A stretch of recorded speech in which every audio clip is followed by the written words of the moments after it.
And we're live. Okay, hello. Welcome. Let me, again with the OBS every time.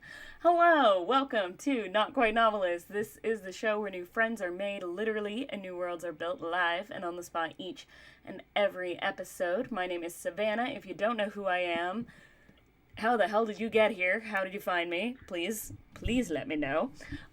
If you do know who I am, then you absolutely know who my guest is this time, and that is Aurora, aka Aurora Lore.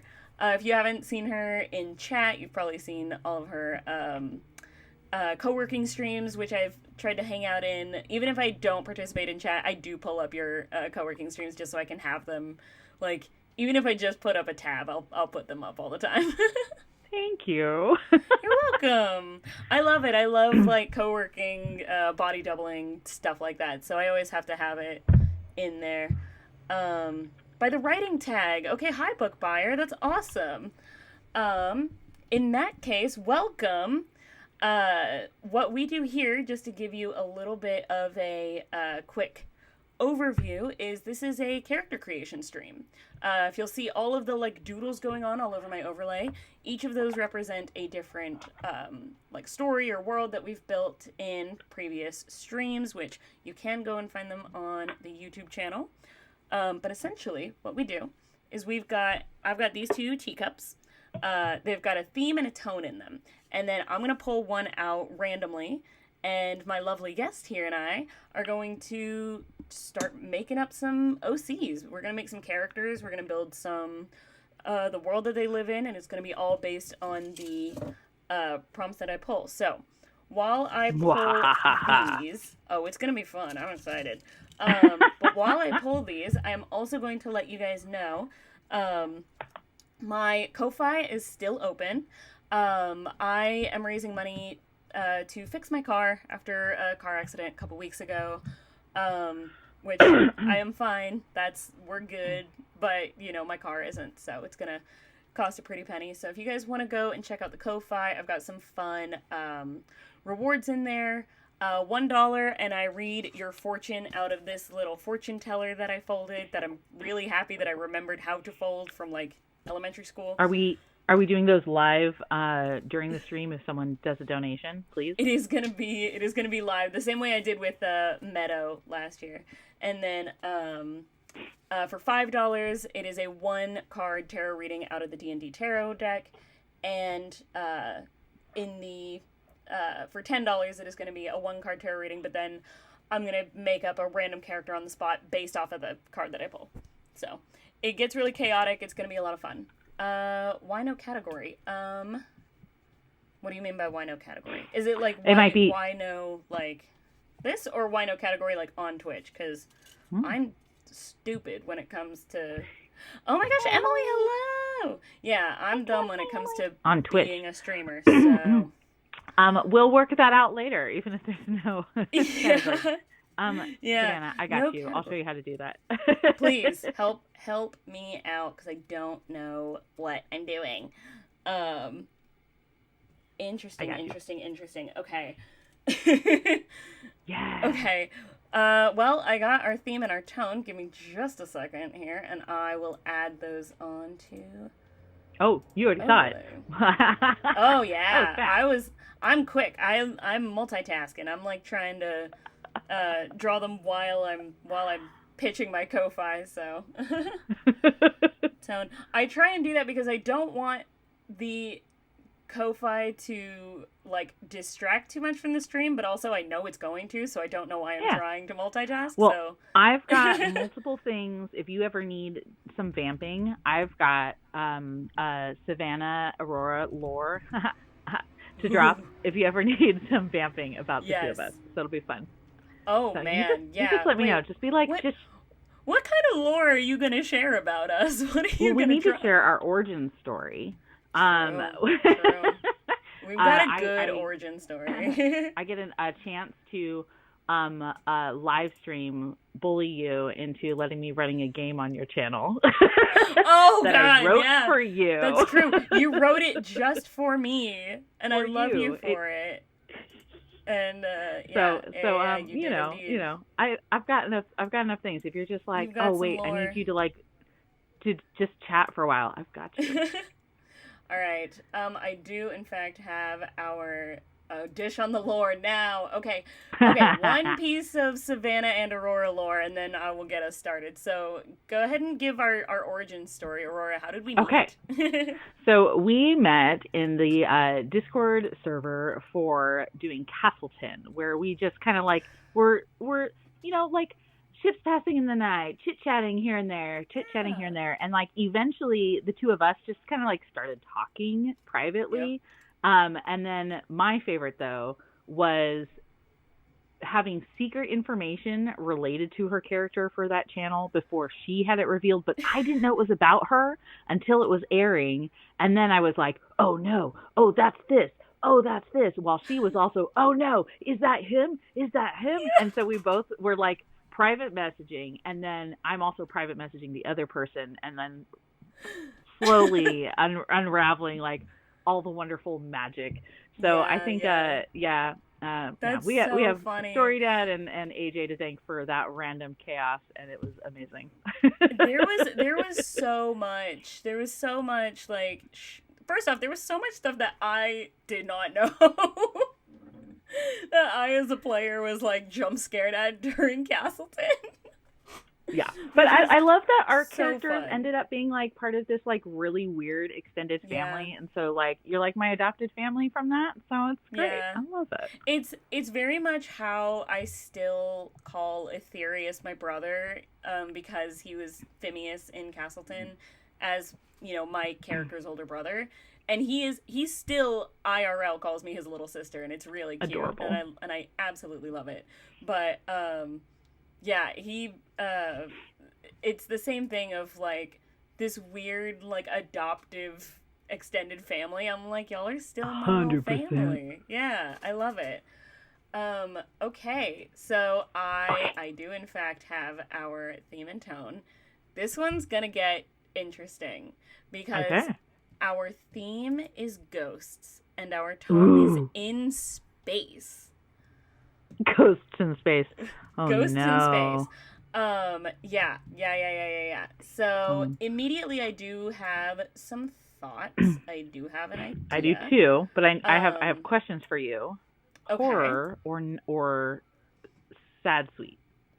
Yeah, see, that is what I'm curious about. That's what I'm. Do we want to do horror? Do we want to do? Because We my can first also do thought is both. like, yeah, Like yeah. I mean, do we could. My first thought is space like ghosts. I think about like the movie Alien, or when you think about like space horror movies, right? You think about like, okay, a team like a spaceship going Get out of here then, to, Emily. We love yeah, you. that is totally fine, Emily. The fact that she somehow survived like a space type of story with me, because that was part of our prompt Oh when she no. was with me, was I love you, Emily, so much. You're so great.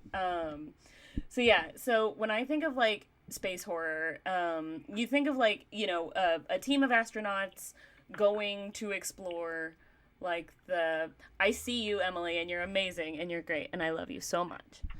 So Um much. so much.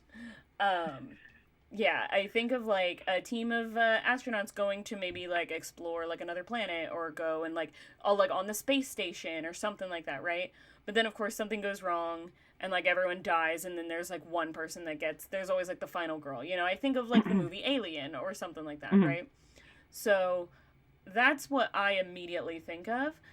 Okay, And so my let me give you thought, a soft pitch then of something to swing completely out there. Okay? hit me with it. So yeah, so there's this absolutely delightful game that was made by Story Brewers, which is this Okay. absolutely super super sweet thing of you have this person who's working just a normal job, but the other player in this, it's a two-person game. The other player is a ghost, and you're both working Ooh. in this store together, where the person who runs the shop knows the ghost is there, can talk to the ghost. The ghost is also trying to uncover memories. So you could also have Oh. a really sweet thing of, you've got your abandoned uh, spaceship or station, and you've got some explorers that are checking it out, but Yeah. maybe one person has like that connection with that ghost and is, then it's a cool mystery, but it's also got like a sweet connection too. So we can go Yeah. horror, but we can also go sweet I mean, in we could space. do both. We could make it like, cause in space, cause like my thought process, like my initial like inspiration, my initial idea was like, imagine like some aliens going to like maybe something went wrong on a different expedition, on a different mission, Mm-hmm. and this team goes out and finds this like other ship, but it's like, obviously it's like empty, or they find like the bodies of the crew or something like that. But then they find out that the ship itself is still functioning and working exactly as it should, and it's because the ghosts of the crew are still running the ship. But Or the I or like the this idea of. the ship itself could be almost a ghost. Oh, oh, that's interesting. Yeah, because now you've got like Yeah. maybe a spirit has been embodied in the ship, so it's not necessarily like entities of ghosts moving around the ship, but something happened in the fusion. I know. Go ahead. Bookbuyer, I'm so sorry. I'm looking at chat. Bookbuyer just said something so precious, I know. and said, Super without cute. stepping on toes or being too religious, please, the chat is specifically for you guys to throw your own inspiration and your own. I do like, it to what if Savannah all the time. statements Please, out. please mess Happens with us. constantly. Aurora, yeah, literally does it every single stream, and now she just gets to do it in front of me. But says, what if heaven was space, and what if the souls were the stars? And that is the cutest thing I've ever heard in my life. Oh my gosh, hi Kelly. Well, one Thank of you the for the fun alert, things Kelly. is I love you. they've started being able to record the sound of solar flares. So that could be the voices of the Yeah. souls trapped in the stars. This is interesting. Okay, so I kind of want to combine like your idea and mine a little bit. So what if there is like still like a space station or a space expedition of some kind that went out, that like, maybe like one person like survived on the ship or something, but everyone else, like some crazy freak, incident happened. We got our solar And flare. We've got our yeah. tying of the stars, Yes. or not solar, but like a stars flare up that somehow hits that ship, hits the people.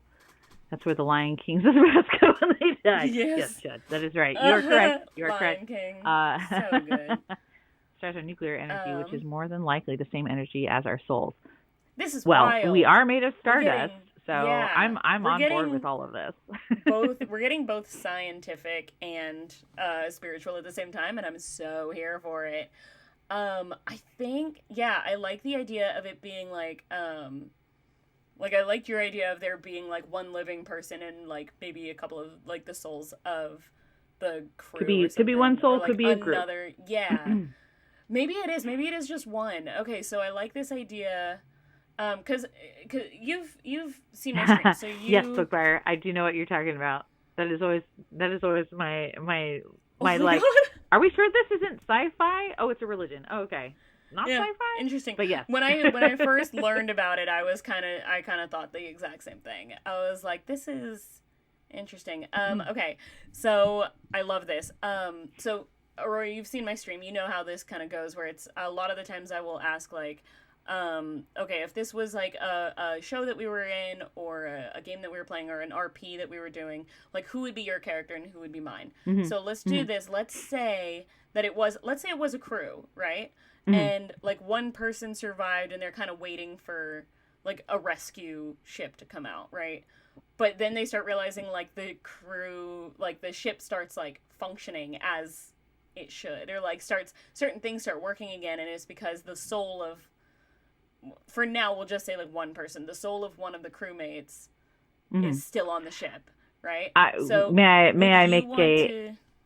Can I actually make it a switch where it's whoever discovers the ship rather than there being a person? Because then you've got a mystery to unsolve, which is what happens. Yeah. Like the crew, like no one survives, but the rescue people show up and they realize that there's the ghosties are okay. Yeah. So now my question is, would you want to, like, if this was a game or if this was like a book or whatever, would you want to be one of the ghosties or one of the humans? I'm super intrigued by figuring out ghosty mechanics. So I'm gonna go with ship and ghosty, where it's the not really knowing a past of what happens. You've got a mystery to solve.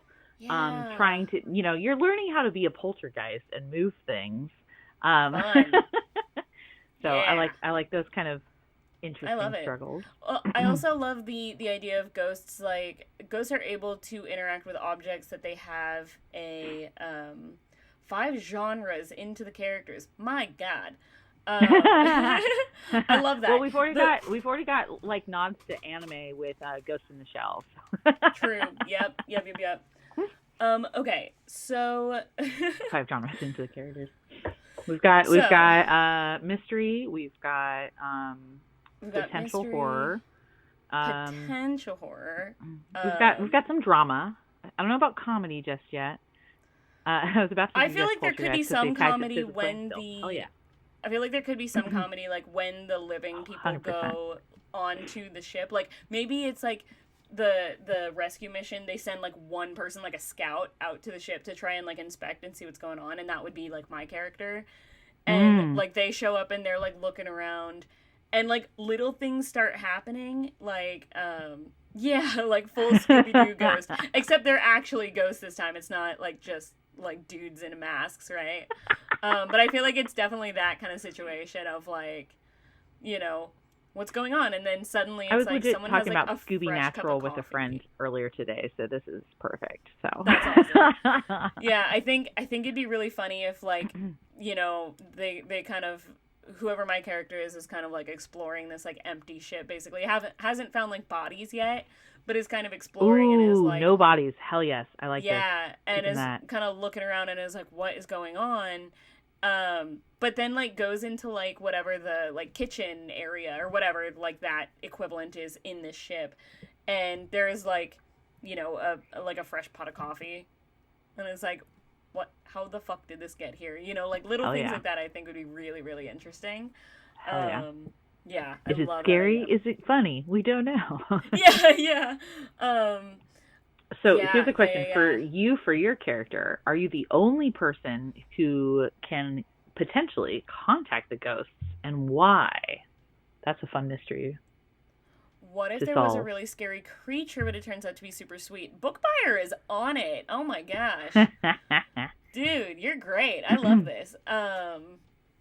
Yeah, I love that. Okay, so first off, yes. And I feel like the whole like plot is that like you think that it was the creature that like killed all the people, when in reality the creature just kind of ended up there and was like wanted to like maybe the creature is like like maybe the creature like needed like shelter from something, and it turns out that it's like hiding or something.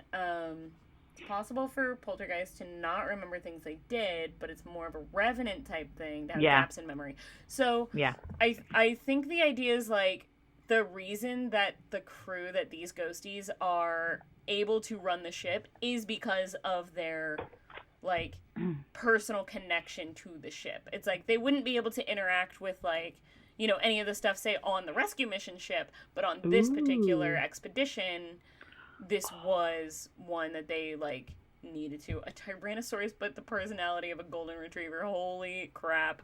I'm obsessed with that. Space dinosaurs sounds wild. Yeah. Okay. So now we got space dinosaurs in the mix. The fun thing with that, the fun thing too with the can only operate things on the ship too is maybe it's not a rescue mission. Maybe it's a scavenger ship. Oh, because so now because if the ship gets taken apart. Still... Oh, interesting. So you would think that, like, let's say my character is like the living person who has to go on to the other ship. So you think that one, like my character is like just there for parts, is not really necessarily there for. That's fun. That's cool. I feel like that kind of makes me a little bit like, okay, so immediately I now have a thought of Ooh, cool. character, like character personality, right? Um Immediately I'm thinking, okay, what if there is a like what if my character is um like a what is her name? Ray From Star Wars. Yeah, yeah, from last, Star Wars, right? yeah. Very much like that of like is just a scavenger, is just someone who will like pop up onto ships and is like, travels around the scavenge ship. Took this T-Rex. I can't. That's nuts. Oh my god.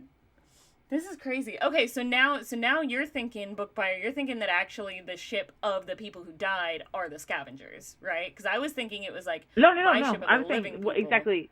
Yeah, Yeah. that's exactly what I was thinking. No, because book buyer was saying the scavenged ship The ship took that's being this T-Rex. scavenged. Yeah. Took this T-Rex from its home planet to sell it, and it was left and ate the bodies to survive.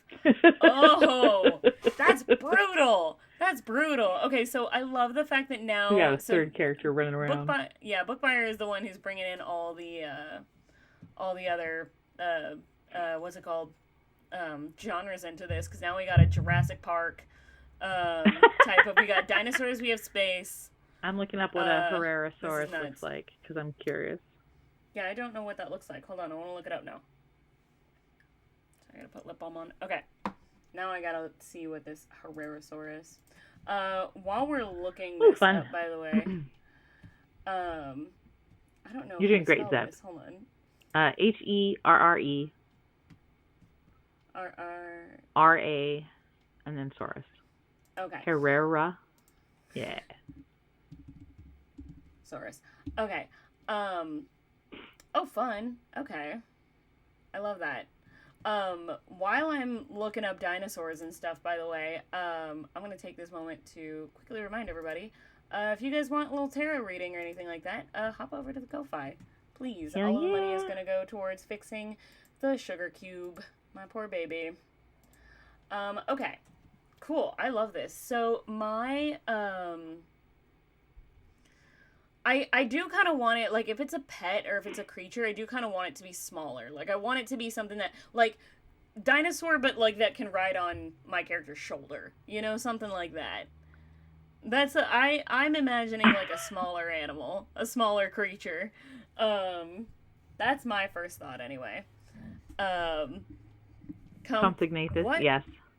is happening? Oh, that's right the now? compies. Compies are the ones that are in Jurassic Park. The little guys that eat people. The little guys. Hold on. Been immersed in trauma and sadness with this story. No. I mean, I get it, but no. Hold on, I'm looking this up. Always, oh my god.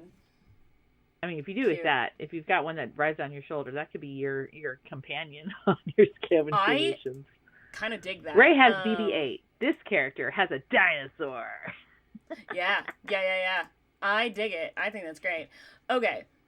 How did we get onto dinosaurs? Okay, we're moving on. We're going back to the ghosts.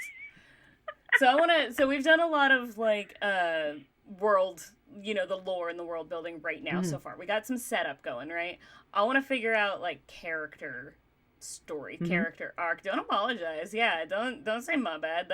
Great. You guys are good. You're doing what you're doing. The chat is specifically, the chat is specifically here to egg on my ADHD and to make this happen. We're at a loss then. We've got two. Oh no, we've got two ADHDers. I think I'm fairly certain that every guest I've had on the show has ADHD. Wouldn't be surprised. And if they don't, it might be contagious because I've given it to them. There's no rails on this show. Like, as we've talked about last week with Meadow, like, there is not a single rail here. So, yeah, I love that. Listen, ADHD people, autism, like, ADHD peoples, we're like magnets for each other. I don't know what it is about us, but we are. It's crazy. But we love it. So, anyway, we're back to characters. My character is definitely like, I think just someone who's really scrappy, someone who's really like, um, uh, anyone who has seen previous episodes of this show knows that I love to play like a nepo baby. I love to play like an heiress type of character. I love writing the characters that are like from the like prominent family. I love the like chosen one type of characters too. Like that's just a thing that I love to do. I think this one is definitely like someone who's kind of scrappier and someone who's a little bit more like maybe like grew up in a family of like scavengers and maybe grew up in a family of space princess. I'm trying to go against type. You can't say shit that's gonna make me sound cool. Like I want to make a space princess. I can't do that. I'm trying to expand. The dinosaur can be the space princess. I want a dinosaur space princess. Dinosaur space princess. Okay, the drawing, the dinosaur's doodle for name. the overlay. The dinosaur's name is princess. She names the dinosaur princess. I love Hell that. yeah. No, the doodle like for this episode. The doodle for this episode is absolutely going to be a dinosaur with a princess hat on. Does it have anything to do with ghosts or in space? No. But I'm gonna draw it. And it's I do want that. Can that be a future emote? Going to be. Oh, I'm writing that down.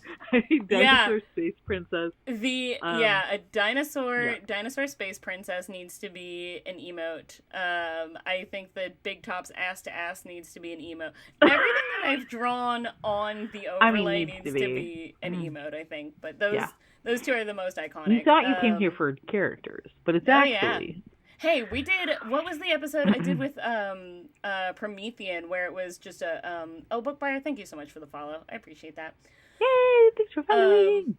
As a joke, I must say this because Aurora was the one who got the video proof of this. But when I first made Twitch affiliate, I did unfortunately make the promise of if I get to 5,000 followers and 500 subscribers, I would do a hot tub stream.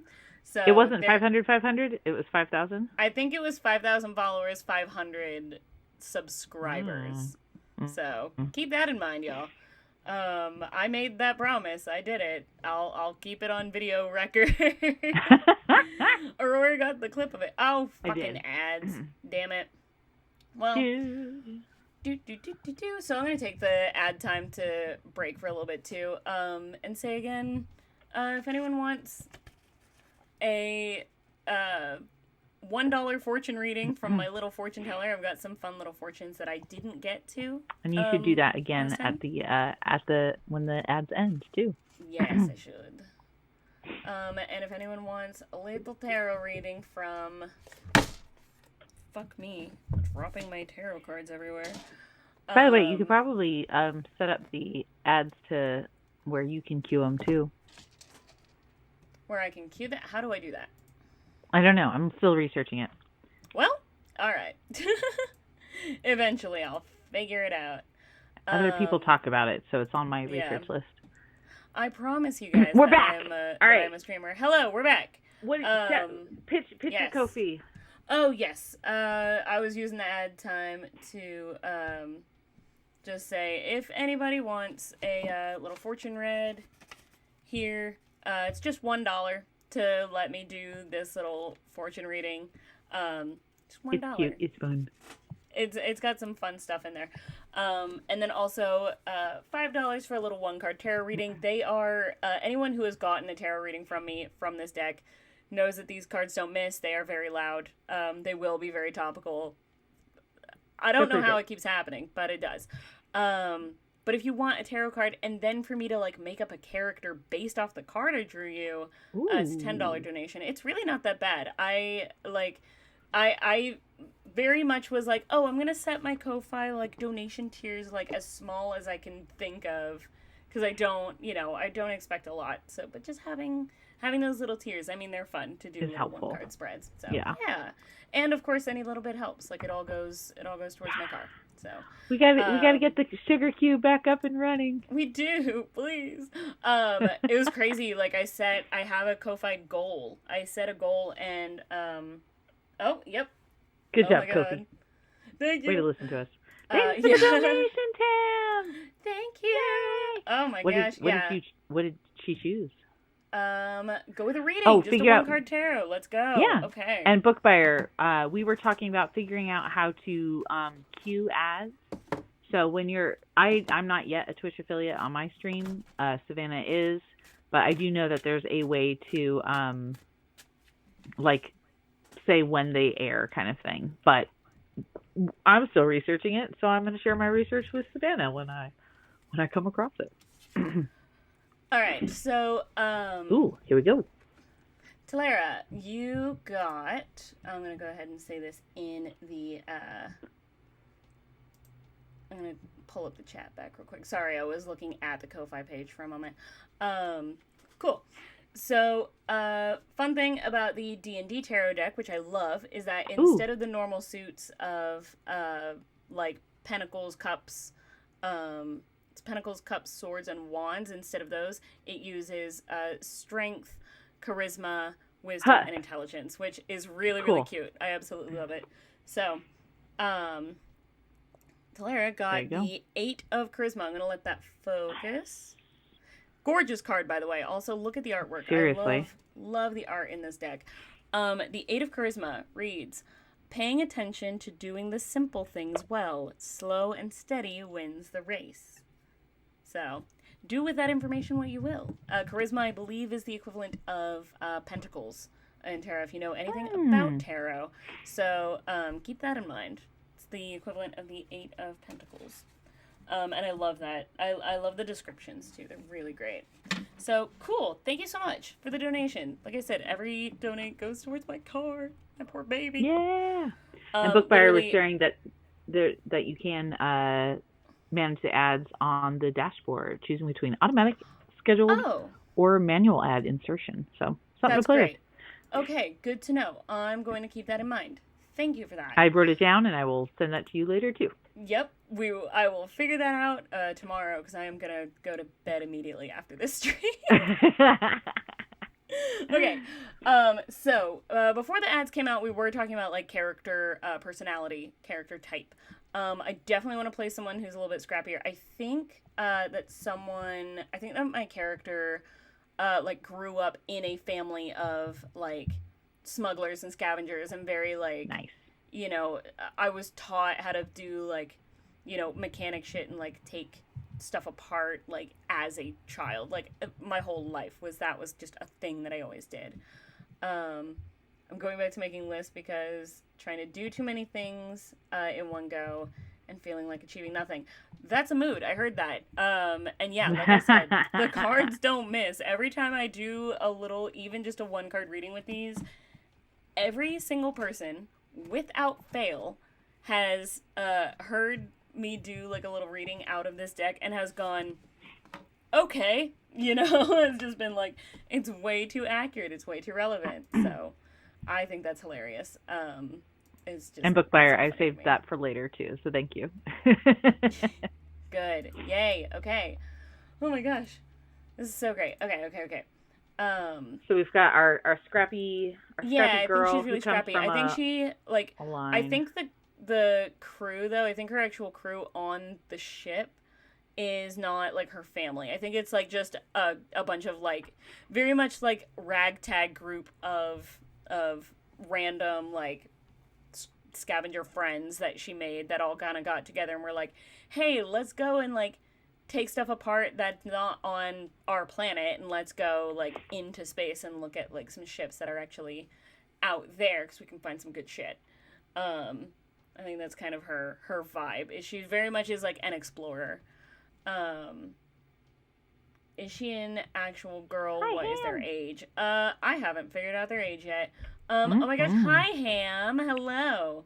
We're doing Space Ghosts, but my character's gonna have a dinosaur pet too. That's a thing. But essentially what we've created so far is my character is a scrappy scavenger type of person who goes on a little mission to find we're doing Space Ghosts, yep. Yeah, my character goes to Thank you for the sub. Thank you so much for the sub. Oh, it's a gifted sub. Oh my gosh, thank you. Oh, that's my sister. Oh my gosh. Oh, Sister, thank you. You're the best. thank you. Yeah, so the character that I've made is this scavenger who has gone on a mission with her crew to go and, like, maybe get some parts on a seemingly, potentially abandoned ship that's out in space, or an abandoned craft of some kind. And then goes out and starts seeing that, no, the ship is still running, it's still functioning, and eventually figures out that it is in fact the ghosts of the previous crew from this spacecraft, who are still running the ship. Can someone be a singer? You know what? Yeah, sure. It feels very, what's that show that is, that's about the girl who can see ghosts, and it's in this, like, really old house that she inherited. What the hell is the name of this show? I don't know, but it sounds awesome. Oh, no, it's, hold on. Show about... There we go. I think it's just called Ghosts. Yeah. Okay. Oh, so the Ghost TV show. Oh, gosh. Yeah. It's just called Ghost. I love that. I know, Tam. I was debating on going that route, too. Or Sunshine. If anyone's seen Sunshine and wants to freak out. I feel... Oh, my God. I haven't seen that movie in forever. Holy crap. I know. That movie... Where I fell in love with Cillian Murphy. Yeah. Absolutely you're right. Wicked-ass movie. That was wild. I saw it in theaters, and I, like, literally, like, I left and just kind of had to, like, stare off into the middle distance for a little bit after it. That movie was rough. Yeah, happy and silly. I like the idea of both. I like the idea of it starting out as, like, oh, this is so scary, and oh my gosh, what is going on? But then, like, yeah, maybe, like, the one who was, like, the cook on this particular spacecraft, like, also sang all the time, and so, like, suddenly hears music coming through and is like, who the fuck is singing? I'm the only one on here. And then, so like... Yeah, and then can I give you a slow pitch for our first like entrance for your character? Yes. When she goes onto this ship. Okay. Yeah. So I feel like this ship has been dormant this entire time. It hasn't necessarily been running. Something about whatever made, you know, these things, these beings that were on it become incorporeal or fused with the ship. So it's there's something about this girl that when she's coming into the ship, it starts clicking alive. So everything's dark, everything's out, all the electricity. Your character is walking through the hatch is open. She's got her flashlight and she starts walking onto the ship. And the first time where she starts branching away from the rest of the crew as they start exploring, the like little deck lights start turning on, but behind her. So she doesn't see it at first. Oh, so she can't see it at first. Yeah. At first. And then like at first, whenever she goes into a room and is there long enough, that room starts coming on around her. And that's kind of her first, like, what the hell's going on? Yes. That's fun. I love that. Okay, so I've got a kind of basic understanding of, like, kind of who my character is right now. Who do you think is your character, are you going to be playing, like, maybe just, like, the ship? Or would you play, I think a specific ghost who, like... I kind of really like the idea of, and we might uncover this mystery as we're talking about it too. I like the idea that it's the ship. The ship thinks they are an entity. They are a person and is coming alive. Now, it could be something where it's one of the ghosts has kind of fused with the ship, or the whole crew has, but there's something that's like, Bookfire is so funny. Oh my fucking God. Okay, so this is a love story now somehow. All right. This is now a weird... We've now incorporated, like, the whole, like, falling in love with an AI, like the movie... What was the movie? It was, like, Her or something like that? Her, yeah. Yeah. We've now incorporated this genre into the story. But it's like the AI is just like, oh, cute girl. Look at her butt by turning the lights on. That's so funny. People... the ghosts technically need to siphon a form of psychic energy to remain active. No people, it went dormant. People back, it wakes up. The impact of siphoning the energy is the person just feels constantly tired and not refreshed by sleep. Not good with love stories, obviously. Hey, it could be a new allegory That's for toxic relationships.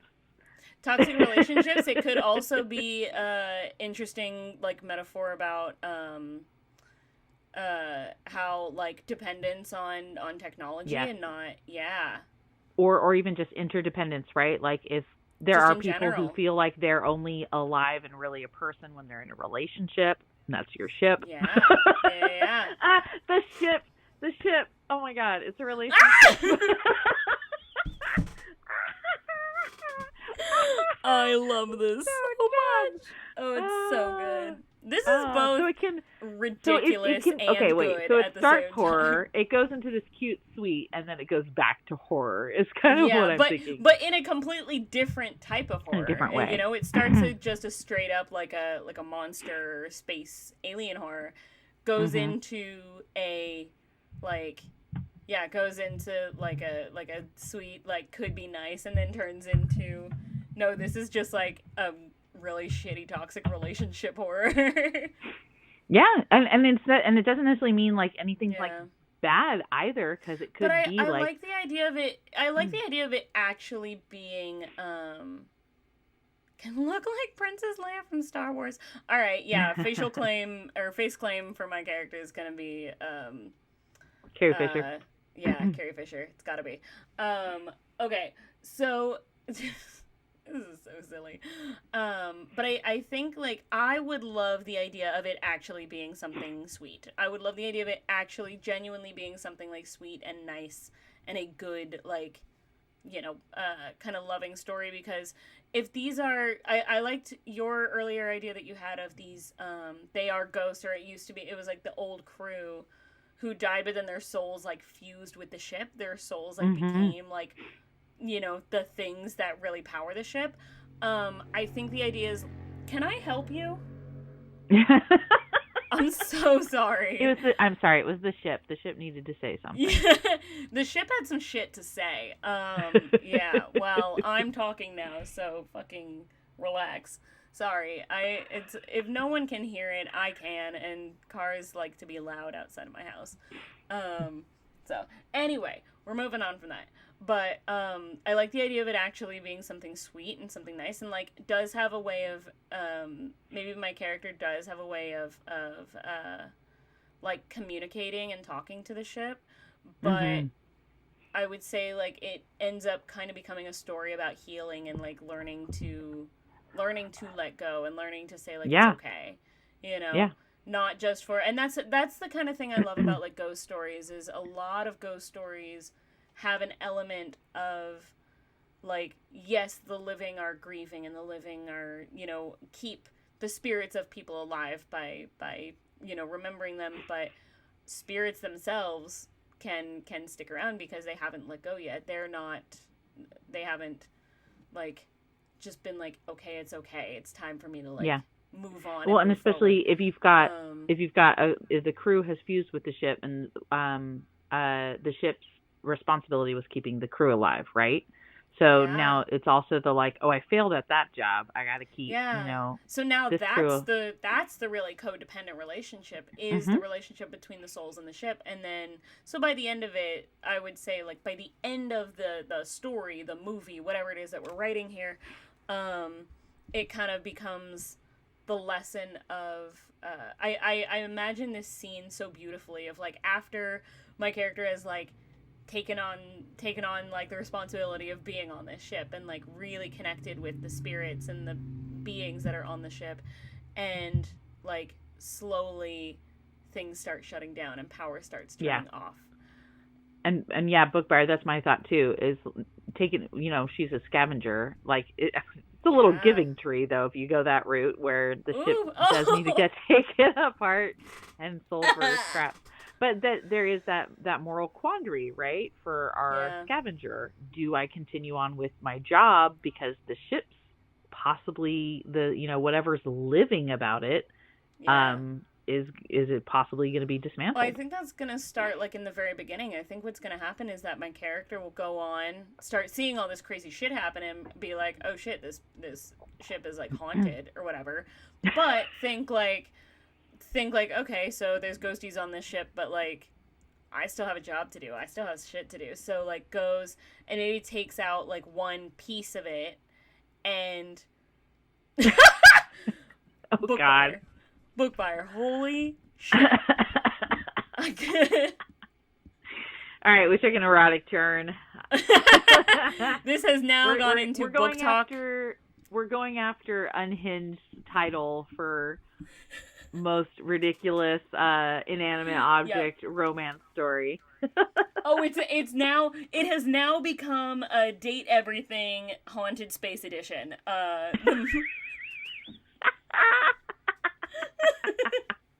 It's late, y'all. Usually my stream ends at 7. We started at 7. We're getting weird.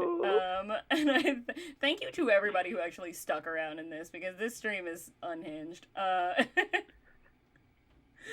love it so much. I say this stream as if every stream is not unhinged, but like there are no hinges to begin with. You know what I mean? It's true. It's true. Can't go off the rails if there were never rails in the beginning. You just take the door and then put it back. Oh, so Dorian. Sorry. Again, I've never played Date Anything, but I really want to. It's very, very silly. I keep seeing videos of it. I always like the lack of hinges. Yeah, listen, you can't get unhinged if there were never any hinges in the first place. So, yeah, okay. So, I do like the idea of, like, in the beginning, maybe she shows up. So this can be an interesting way to go about how your character gets introduced. Mm-hmm. If you have any, like, character that would, like, speak in any capacity. But, like, my character, like, shows up and is like, okay, there's weird stuff going on. Things are, like, turning on. Things are, like, functioning. It's very weird. But, like, maybe it's just me or maybe, like, whatever. Like, it just kind of moves on from that. Like, shakes it off in some way. The very, like, horror movie kind of way, you know? So, do you want to go... And, like, finds a part of it, like, a piece of it, and tries to, like, remove it. And then, like, let's say then your character, if you want to, like, maybe be a voice of, like, maybe it was, like, the AI system that, like, you know, how it's, like, they have, like, a version of, like a Siri or whatever, in, like, a ship that you can talk to. It's a very futuristic kind of setting. Maybe your character, like, you start talking in some way. I have 2 questions for you off of that. Yeah. Do you want to go with your character has some kind of extra psionic thing that, like, even if it's an untapped thing and that's what the ship's kind of connecting to and why your character specifically, or alternatively, this is a ship that was studying flares off of stars, and there's, you know, your Aurora Borealis or something like that. There was some extra activity that happened right when your crew came and attached to this ship, and that's kind of what's triggering it. Because I'll go off of either of those how it's contacting her. So the idea is either that Fate it was versus me genetics. Specifically, or that it was just, it could have been anyone, environment. And it just so happened to be me. Ooh, that's interesting. I don't know. Huh. That's interesting. I don't know. Because the fun thing too, your character has been traveling through space. Cool. Yeah. Your character's been traveling space and could be somebody who, like, it's not a family thing. It's not a genetic thing. It's just you've been these jobs have made it so that you have, like, absorbed kind of like this cosmic solar star energy kind of thing. So that that element of humans that is the same thing as stardust is, like, just a little more for your character. That's funny because the idea of, like, the element that makes us human, and so the thing that special makes tool. her True. Well, it's like the thing I think that's interesting is, like, the concept of the thing that makes everybody human, she just has more of, and so she's not that she is, you know, a supernatural, gifted, not or that she's, she's just more human than other humans. She's just, she's not necessarily superhuman. She is just extra human, if that makes sense. You know what I mean? Like, yeah, for good yeah. or ill, you know. So I like that because I like then the that idea. could be Yeah, super. She's not a superhuman, but she is superhuman. superhuman. Yeah. I kind of like that idea of like, yeah, maybe she just has some of that in her. Maybe it actually stemmed from like childhood. Like if her parents and her family were Maybe she was born in space. Yeah, I was gonna say like if her family, if her parents raised her to be this like scavenger, her parents were this like more like scavengery type of thing. No, I don't think she's an alien. I think she is a human, but I think that she is a human who I like the idea that she was born in space. I like the idea that maybe like when her mom was like pregnant with her, she was out on like a scavenging job with her dad, and like something crazy like a solar flare, something crazy kind of happened during that, and that just kind of affected her, you know. I like that. That's interesting. That's so cool. Stop. Book buyer. I mean, yeah. Book buyer. I'm saying this one out loud and then I'm pinning this comment. I'm imagining a woman giving birth and the baby floating out. That's insane. And I love it. You have a secondary image drawing. You just have floating space. Floating baby. It's the updated version of the one Nirvana album cover, but it's in space instead of underwater. Yeah, but still with the hat. Yeah. I gotta be quieter. People are gonna go to sleep in my house. Oh my god. Got it. Guys, stop being funny. Stop being funny. Oh, actually, that's kind of cool. That's a very fascinating imagery, book buyer. I don't know how I feel about that. It doesn't really work that way, but I do like it. Yeah, I enjoy it, but also I hate it at the same time. But anyway, sorry, we're moving on from this. I can't. My phone keeps going off. Oh my god, this is what happens when we have a late night stream. This is I can't with the later streams. This is too nature's much. tether, exactly. Anyway, so Bookbuyer is just going off, and I love it. To go all the way back and answer your question, is this something that it could have happened to anybody, or it could happen to just her? I think it is like not necessarily a just her thing. It technically could have happened to anybody, but not the connecting to the ship itself. I think whatever it was, like the solar flare, whatever it was, the energy that was placed into her, technically could have happened to anybody. It just happened to her. So that's why she is able to go onto this ship. Fabulous. And have a connection to it. Yeah. Yeah. I like the idea. Someone said, I think it was Talera who said, what was it? It was something about like the ship having. We're still on the baby thing. The ghost feeding off of a form of psionic energy to remain active. So like as soon as like a person, I feel like let's continue. I can't ignore it. I keep reading chat. I love you so much. So Talera said something about the ghost needing like psionic energy, and so technically anybody could go onto the ship and then it kind of powers up, but because it needs that kind of psychic energy, the people who are on there will just kind of feel very tired or like really like energetically drained. I think what's special about my character is that she goes on and she's not feeling tired. She's not like energetically drained. She has like almost like an excess of this kind of like energy that she is able to, give off. So she doesn't necessarily feel that like drained power that like, anybody else would feel. Nice. Yeah, like a reserve of energy in her body or in her brain. That's really cool. Jesus Christ. I can't.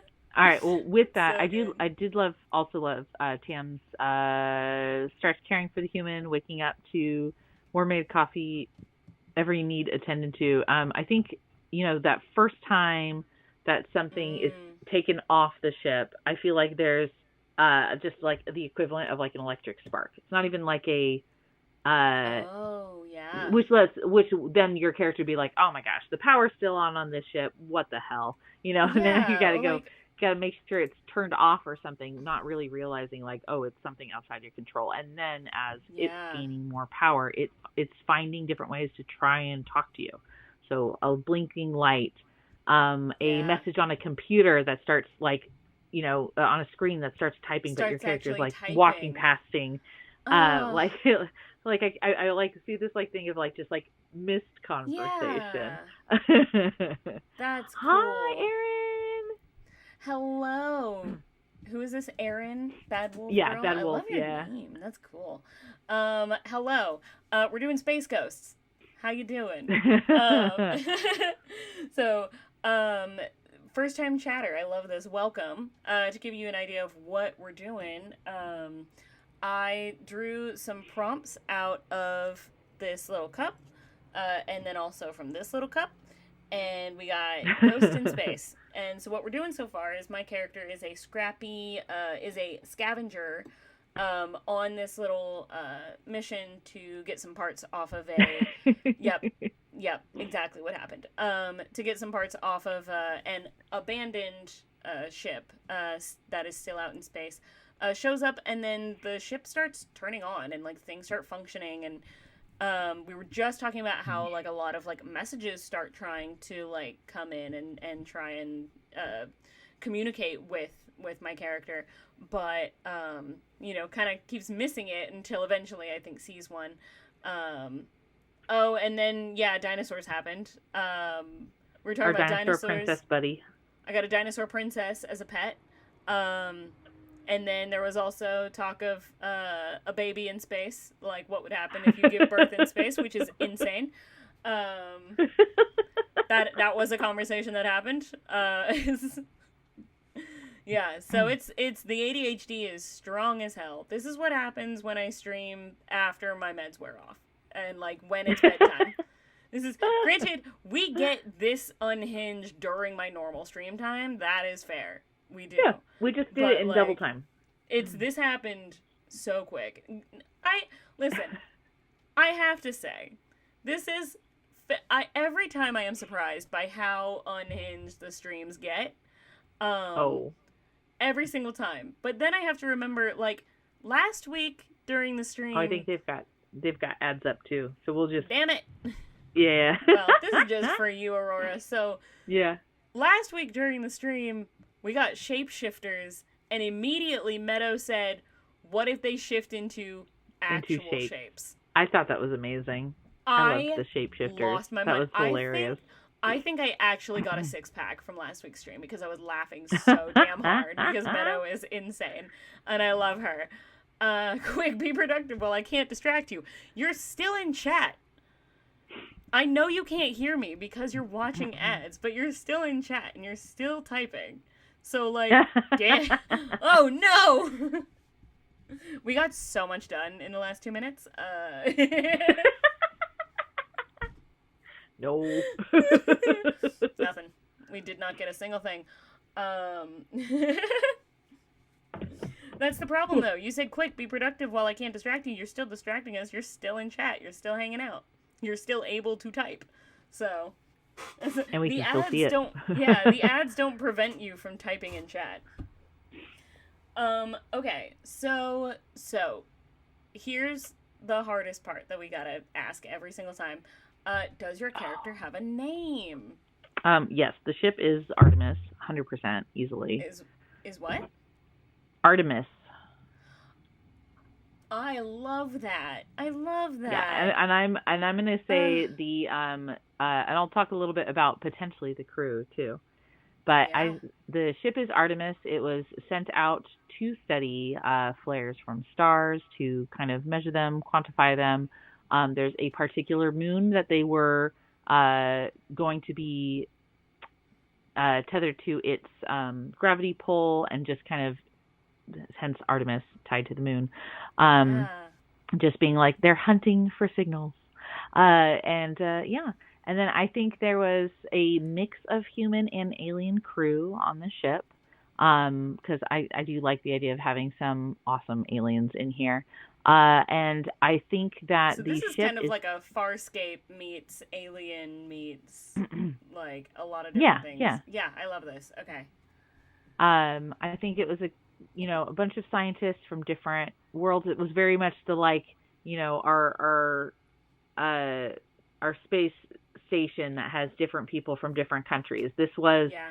a ship that had a mission, but it was like a not crazily publicized one because maybe it was like the first time, or maybe like a tertiary, like this is just a thing that they do now to just keep up public relations between different countries and stuff. So everybody who was a part of this crew, unlike our scavenger character, they all were like came from something. They all had a purpose for being on the ship, because I just love the idea of like, In here's this extremely human person in all this interacting with. unhingedness, you've created like the most lore behind the scenes, like behind the camera. You did the most world building and the most yes, I did know that book buyer. What happened over here? I look I at don't chat. know.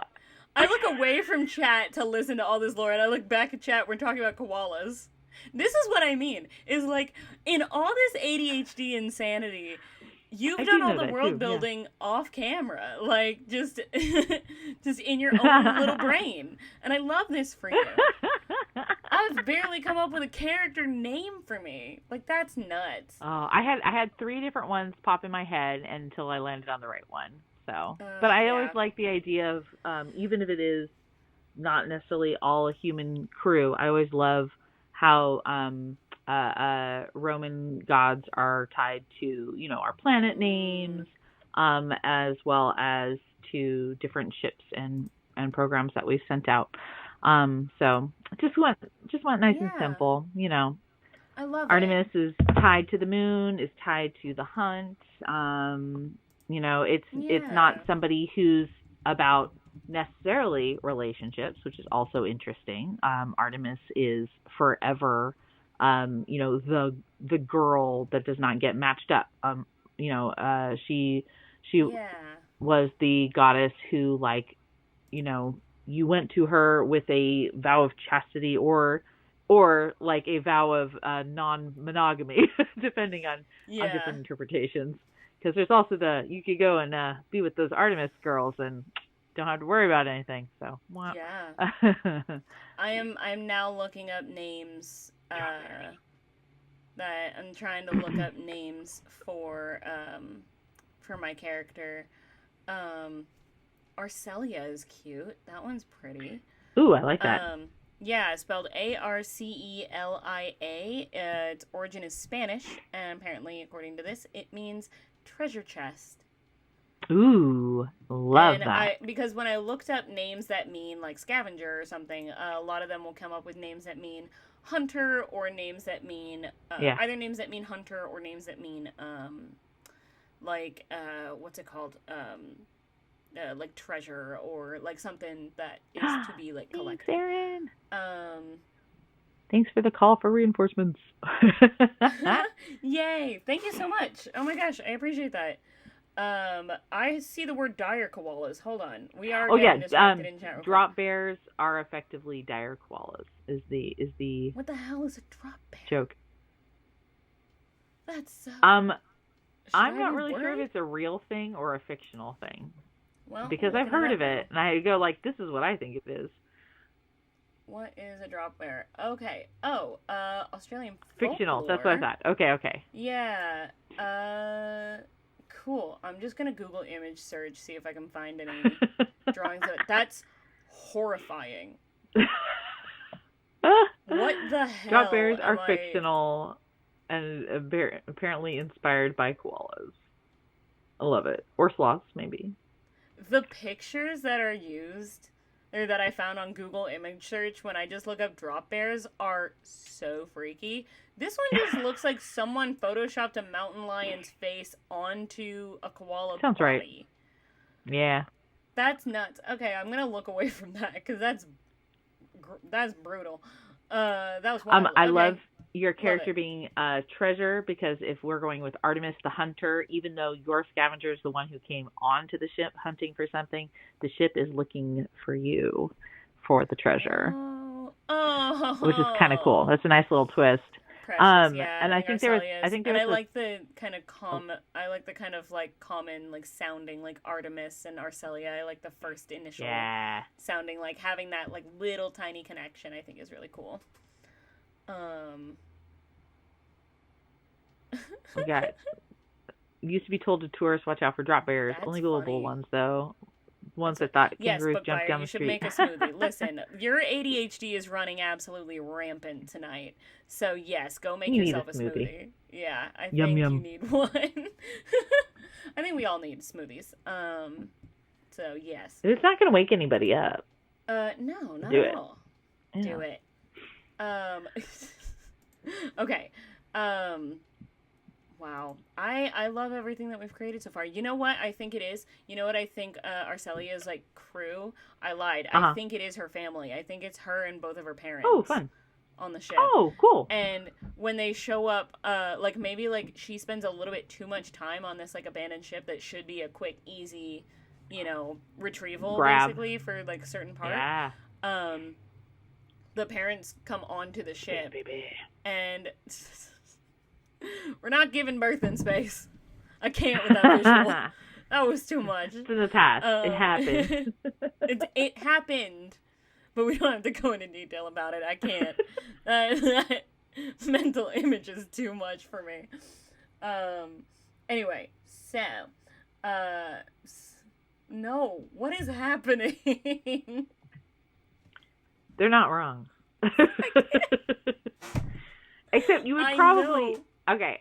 A like Yes. 5-second science Yeah. thing, and as someone who has given birth, you would have to be in a room with some form of gravity, otherwise that baby ain't coming out. Hi, Liz. Good to see you. Hello, Little Liz. Twitch newbie here, popping in Thank for this you. food process while we figure out dinner. Hello. Incredible. Thank you so much. Yeah, the chat is absolutely insane. We're doing Space Ghosts, which sounds just as insane, which is great. But so far what we have is Aurora's character was an entire crew on a spacecraft, but who all died in some way, in some kind of incident. I have 2 pitches for that one too for you. Okay, Aurora. I knew Aurora was gonna just all the lore was gonna pop up into your brain, and then it was just. I was like, I don't have to do any work. I just get to sit here, read chat, and like listen to you tell me a good story. Like I love this. This is why it's cheating to have a real life novelist on Not Quite Novelists. So I just tell stories. No, it's so good. I love it. Yeah, Liz, Liz, so, you know. Yeah. So far, what we have is Aurora's character was a crew on board of a spacecraft who all passed away, but their souls have then somehow become, I guess, possessed or fused with the actual ship itself. Something with the linked actual them rocket. there. Yeah. And then,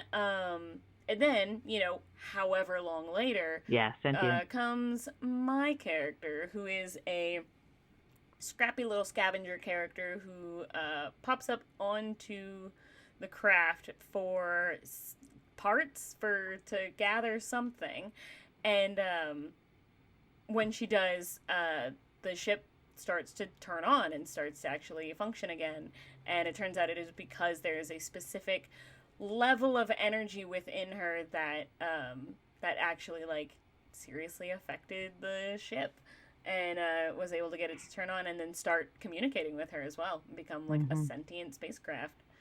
So I love this. Oh, it's so good. Oh, and I know we talked. Yeah, okay, I talked so about what is little ways that it was contacting her. I think Yeah. eventually, I think it's like slowly regaining power. I So at think first there's it's still like, some. Yeah. it's different like items that like are triggering and going off. And yeah, Yeah. definitely the unlikely heroine. Um, Yep.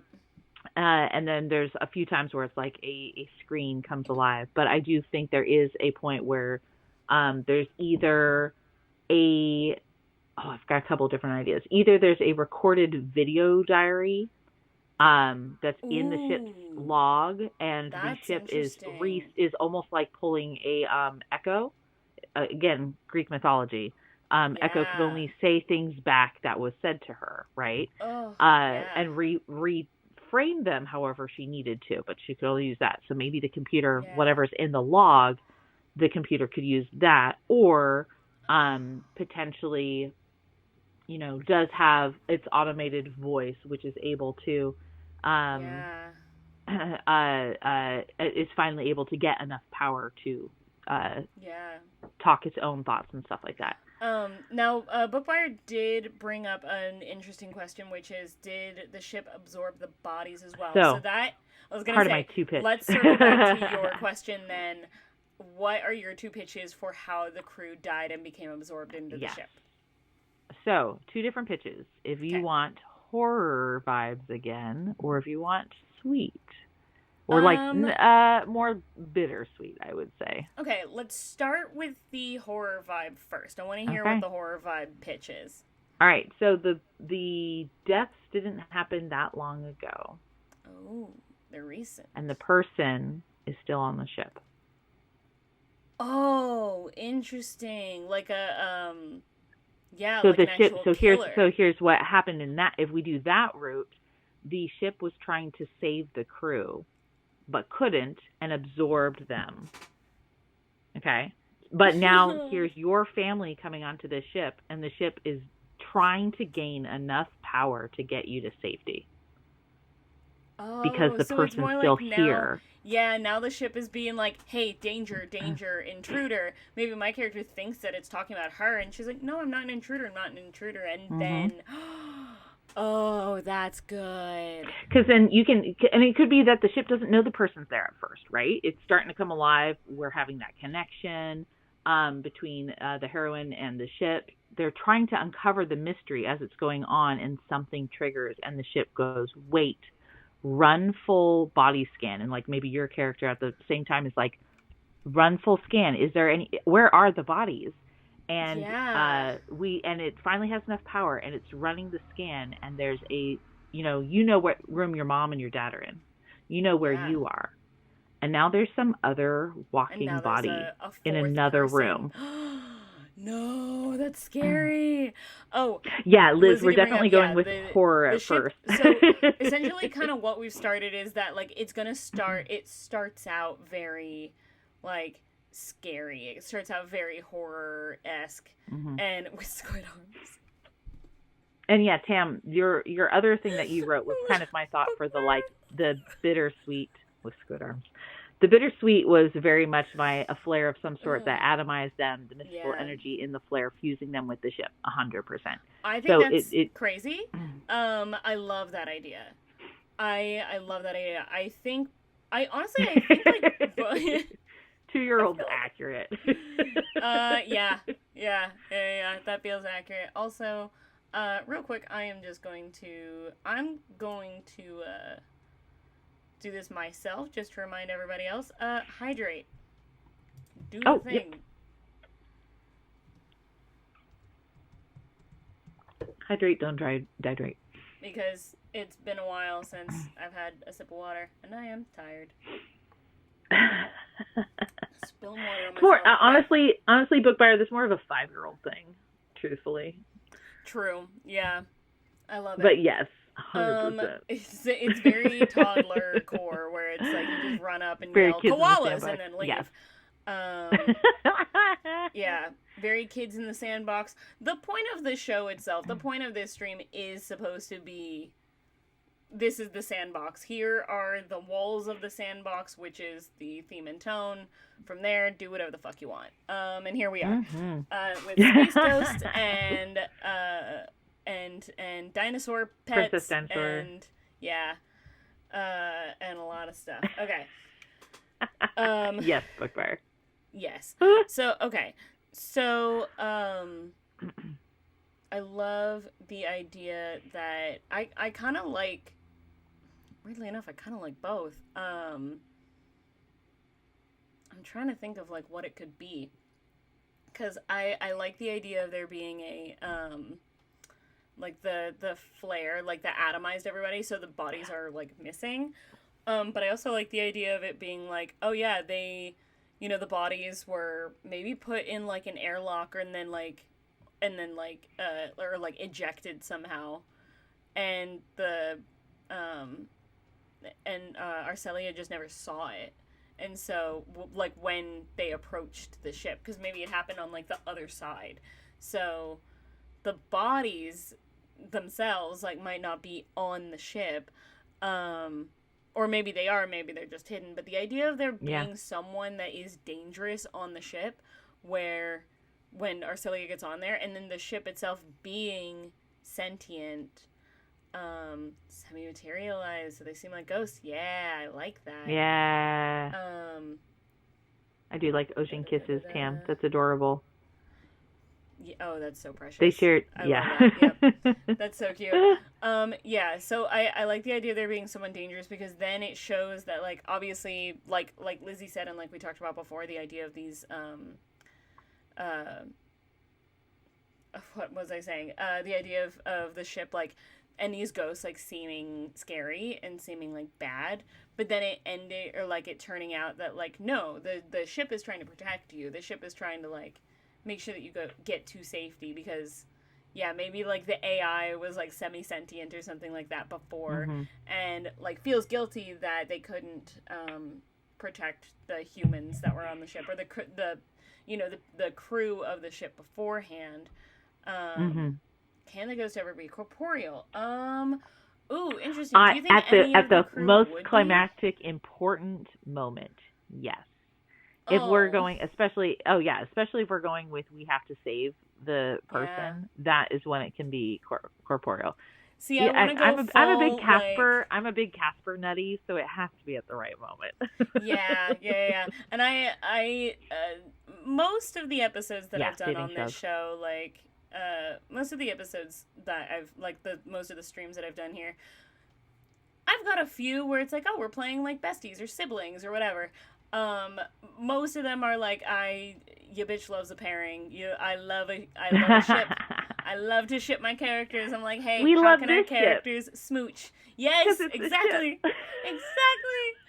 I will make this date everything space edition. Like, that's what I want. Like, if I could have a date everything on a spaceship, that'd be great. That would be hilarious. I would love to see that. But I like that idea of there being, like, maybe it's semi quote unquote corporeal, but it's actually like, and we're back to the dinosaurs. No, I think the dinosaur pet does go and, like, bite, like, is a little ankle biter, and just goes and, like, bites the killer, the bad guy that's on the ship. I think that's what happens. Is, like, at one point the dinosaur goes missing, and you're like, where the hell is my little pet? Yeah, very Chihuahua vibes. Yeah, it, like, goes away and is like, where's my little pet? Like, where's my little buddy? Where's my princess? And then during this, like, heroic, like, final shove moment, the killer, like, stumbles back and then just feels something clamp down, like, on the back of their leg. Yeah. Just like, bite! I think that'd be so funny. I love that idea so much. Yeah. Cool. Oh my gosh. I love this. I keep thinking about this. So the ship itself is named Artemis. Now, when the ghost, or the spirit of the ship gets like corporeal in some aspect, what does that look like? Because we've talked about personality, we've talked about, like, history and lore. Let's get into, all right, so if we're going to like have some ghost kisses, what do our characters look like? Yeah. I do like Bookfire's idea. The bad guy should be Apollo. I think it would probably be like a Yo. some kind of twist on that for sure. It might not necessarily be straight up Apollo, but like Yeah. definitely inspired by that name wise. I think depending like if this is a long run thing or like a short thing, it would kind of probably change this up a little bit. But let's say it's a longer story, so we've got some Yeah. room to explore it. At least you know this is a 2.5 hour movie, even if it's not a TV show. Um, Yeah. I think Absolutely. yeah, I think at first it's you know the ship is itself trying to really figure out what's going on, where it came from. So it starts with you know entity job keep humans alive, uh, keep Yeah. Yeah, yeah. uh keep people safe. Keep people And safe, keep then people alive. yeah, and like there's maybe like flare ups of like these different things that were from the crew. Like you know, somebody had Mm. that opera affinity, so you know, loves hearing music Yeah. in certain rooms. There was somebody who was always leaving the journals, right? So I think the Yeah. computer is becoming its own thing and is kind of like were you an Animorphs girly at all? Is that way too old for you? Not no, it wasn't too old for me, but it I was not as into it. But what is happening over here, Bookfire? Villain has discovered there's a sentient ship and wants to capture it to use it for their own nefarious purposes. Threatens welfare of love interest to I secure core love operation. that, Hell like yes. the taking like Arcelia's like parents, because Oh yeah. that's like her crew is her Now oh parents, and then it's Artemis and Arcelia teaming up to make sure they stay safe too, yeah. and Dinosaur Princess. Um. Oh yeah, and then So I and think I also think Princess, obviously. so in Animorphs, and there's a point where there's an alien who does not have a human form, takes information of the different people that are in his life, creates what he looks Okay. like inspired by them. So I think that's kind of what she does. She takes like a Yeah. little bit of the different elements of the crew to kind of create Oh, this form for themselves. that's Um, beautiful. yeah, I think the sound though, the volume or the voice when used is a mix of the person who did the recorded diaries and the Ooh. computer's original voice interface. So just for So, funsies, if you had to pick like a celebrity or like like a fictional character, someone like a voice claim, if you had to pick someone to voice this mm, character, who would they sound like? ooh,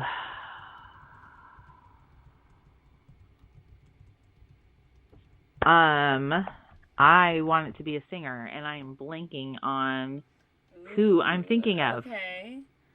Uh, Yeah, yeah, yeah, uh, yeah. uh, I love Lizzie's comment of like smart house like redemption.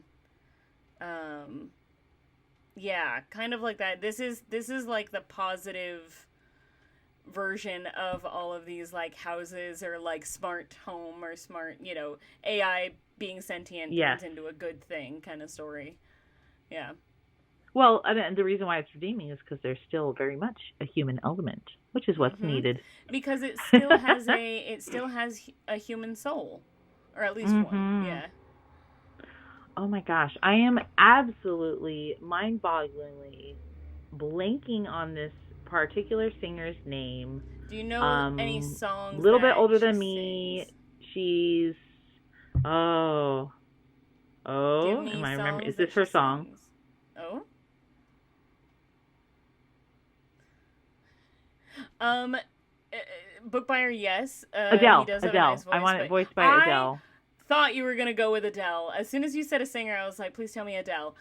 Book buyer, you are right. Josh Brolin does have a nice voice, but we're going with a feminine voice in this one because Yeah. Aurora has been using her pronouns for this character. Little So bit of they, but definitely primarily yeah, she. yeah, Yeah. yeah, yeah. Well, I feel like the Name of the ship. fluidity of gender comes into play like when certain aspects and certain strengths from different crew members are being used. So like, if one character, I think it depends on like who or what like character, what crew What part of member the ship yeah, they're what part interacting of with. the ship Yeah. is being spoken to.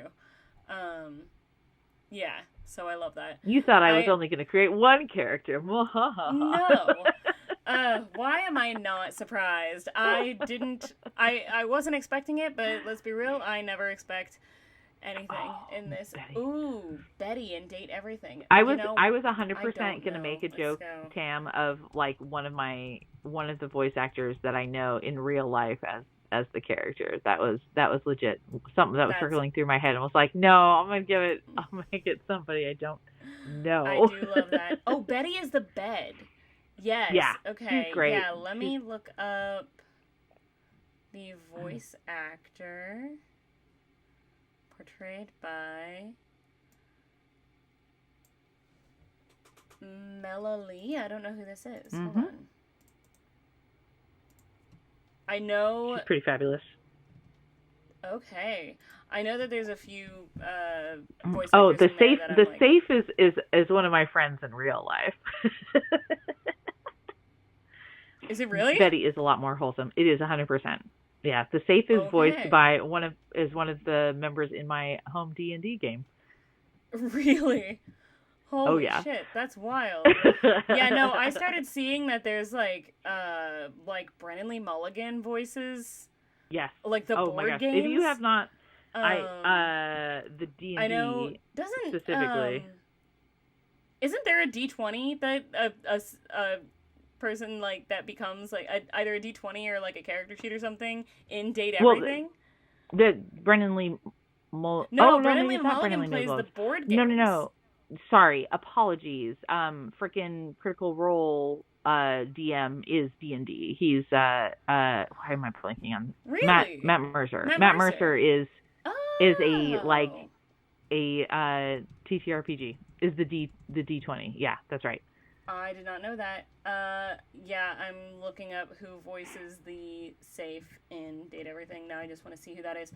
I just need to point this out. I typed in who voices, and the first two options were who voices the Saja Boys, and then who voices the safe.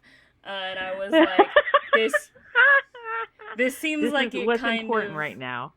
Yeah, I feel like this actually like sums up my life in general. Is is just K-pop Demon Hunters and Date Everything. Everything. My entire social media feed right now is just that. Now I just want to see who dates or who voices the safe. What's the name of the safe character? Sophia. Okay. Yeah. I am looking again through the cast list because it is a huge collection of people, man. It is like it's everything. It literally it's everything. Is Date Everything. That's wild.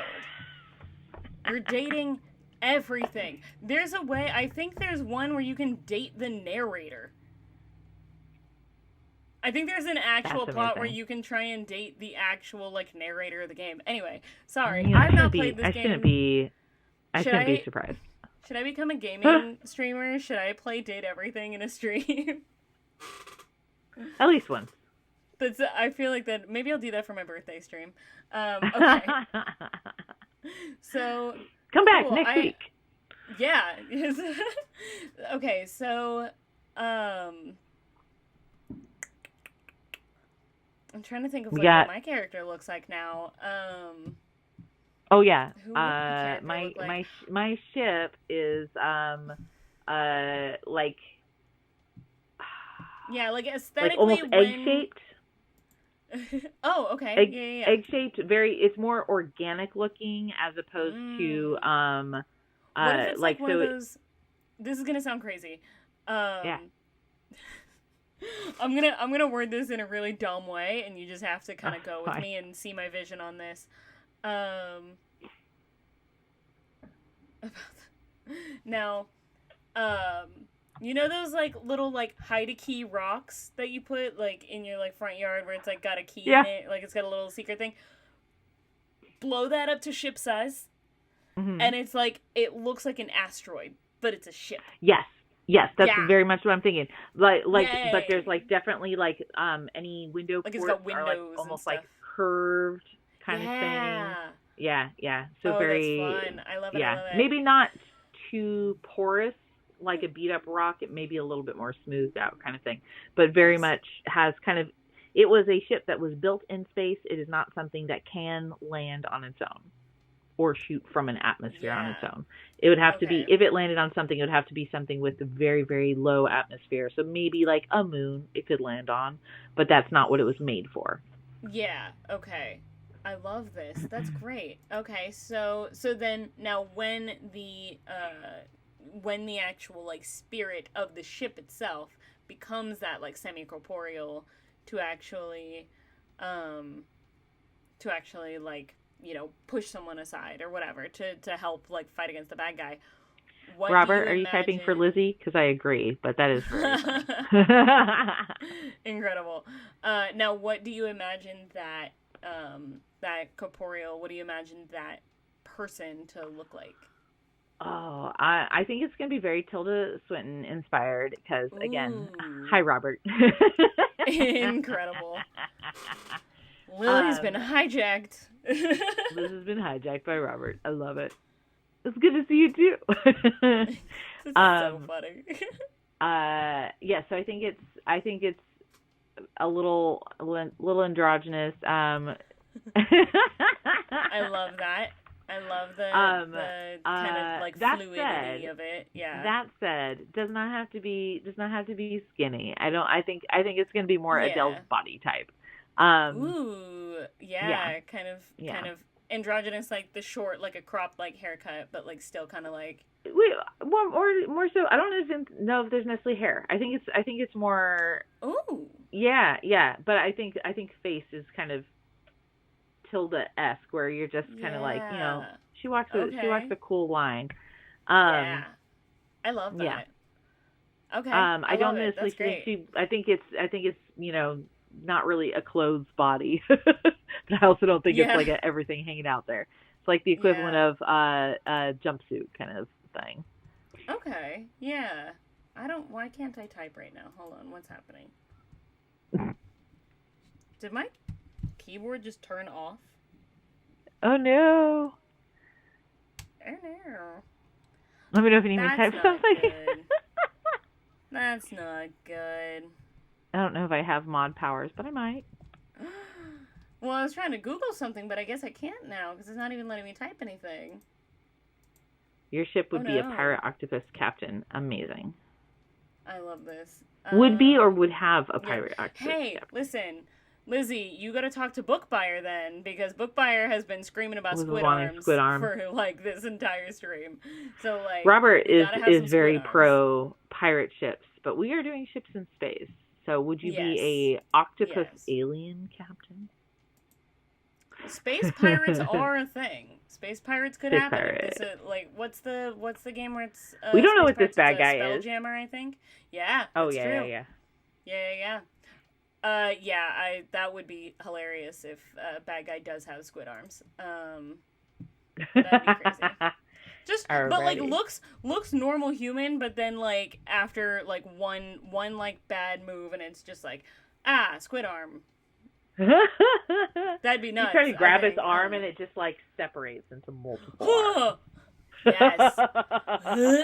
I love And it. then whenever Disgusting, but I love he it. needs to like create like a human form, just kind of like they all come together. Yeah. Creepy. I'm obsessed with it.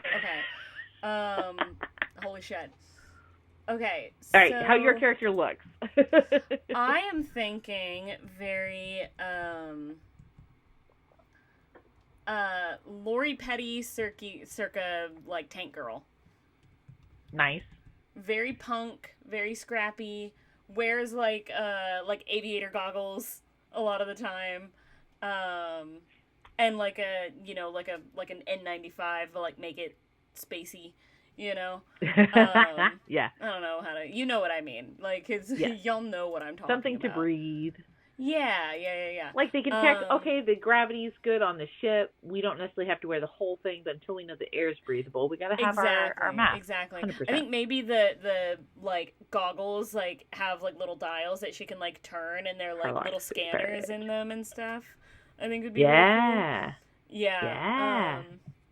I think that would be a lot of fun of like turn that, and they're like scanners of scanning things like oxygen levels, like basically reading to see like how safe a thing is, a space is to go into. I think would be really, really cool. Really like cropped short, kind of like crazy looking hair, that kind of like sticks out. Oh, yep. We've got two people on one account in chat, and I kind of love that. I think it's fun. We're adding to the chaos. Yeah, Hell I think yeah. like bleached like white blonde hair that is like Ooh. in like this short like straight across bob, but that or like layered bob that kind of all flips out into this crazy like really layered but like Yeah. piecey kind of thing. Very much a haircut that I had in like my freshman year of high school, but I think that it would be really cute for this particular character. Love that. With like little streaks of different colors and stuff like that, just because it's fun. Always has like a utility belt with a bunch of different like tools and stuff on it. I think would be cool. Yeah. Yeah. I Is she the always prepared kind of character? Oh, absolutely. Absolutely. Definitely has a ton of, like, just stuff just with her. And it's like, every now and again, it's like, oh, I need this such and such tool, and she pulls it out, but it is, like, entirely impractical for it to be on her person, but no one really, like, in the writing or in the, like, story, no one really questions it. It is never brought up. It's like, oh, I need a crowbar, and she pulls out, like, this, like, crowbar that was not on her belt before, but there's like she just one has time it. She doesn't have a tool and the ship has it for her. One time.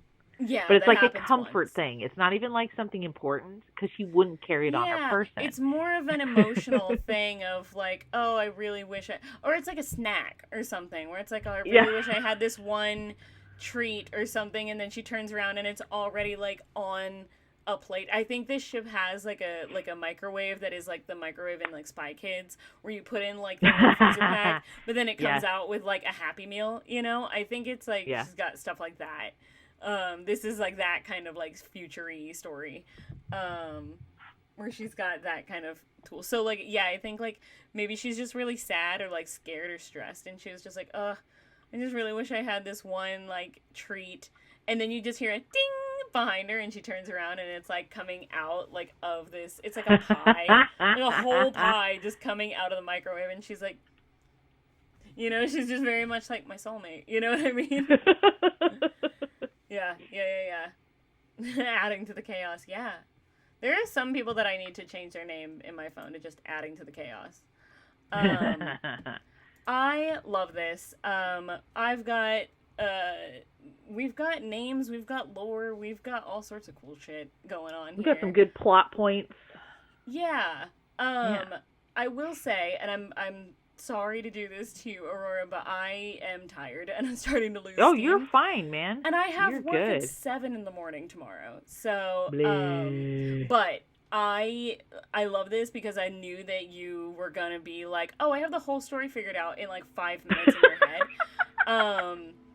And that feels like that's what happened. While I was doing your fortune teller for you. Just like, which one do you want? You want that one. You want this one?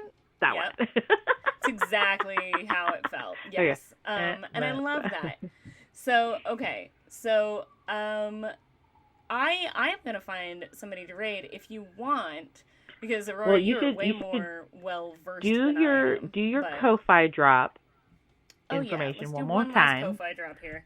One more Ko-Fi drop. Little last chance for everybody. Whoever wants a little tarot reading or a little fortune reading. Because I don't know if Lizzie heard this or if adding to the chaos hadn't heard this part either. So I'm going to bring that part up too. I am raising money to fix my car after I got into an accident. And so in order to do that, I've got a few fun Ko-Fi donation rewards.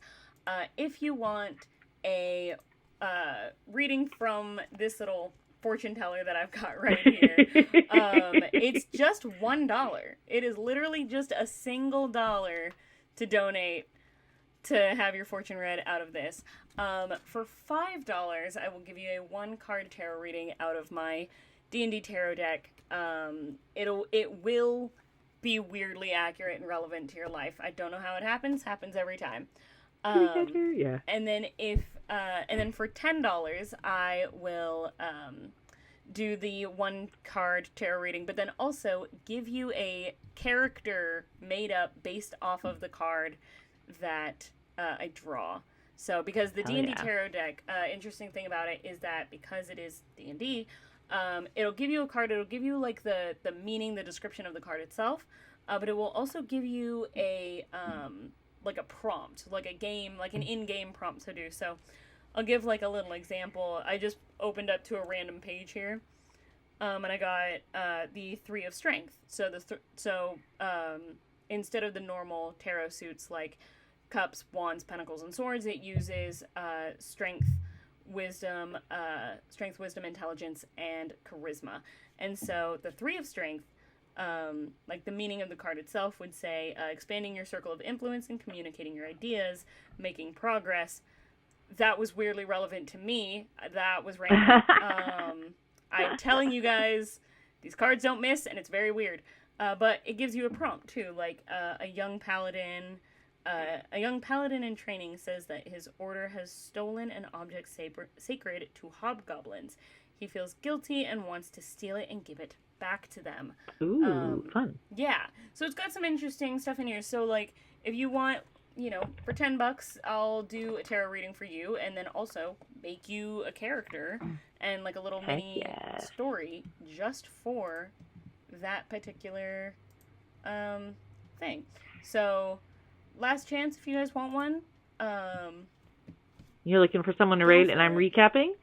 Yeah, go ahead. If you want to give us the movie trailer, the inner world, like recap all of the stuff we wrote, I'm gonna find a channel to rate out to.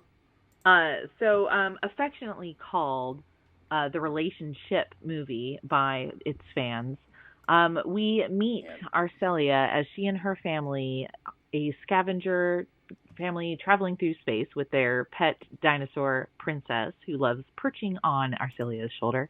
They find a blip from a solar flare that's gone off recently. Oh, hey, there's this ship that's circling around this moon. Oh, it looks like one of the abandoned explorations where there's like a group of scientists trying to kind of like unite the different beings around the galaxy, and they kind of like lost contact with this ship. It looks like it's kind of been written off. No other crews are coming to check it and see what's happening. All right, Arcelia's family go to check it out. They dock with the ship, and it looks like there's no life forms as far as their readers can tell. They find from their ship, hey, there's gravity, oxygen readings seem to be okay. All right, cool. We can take off our helmets. We can go in.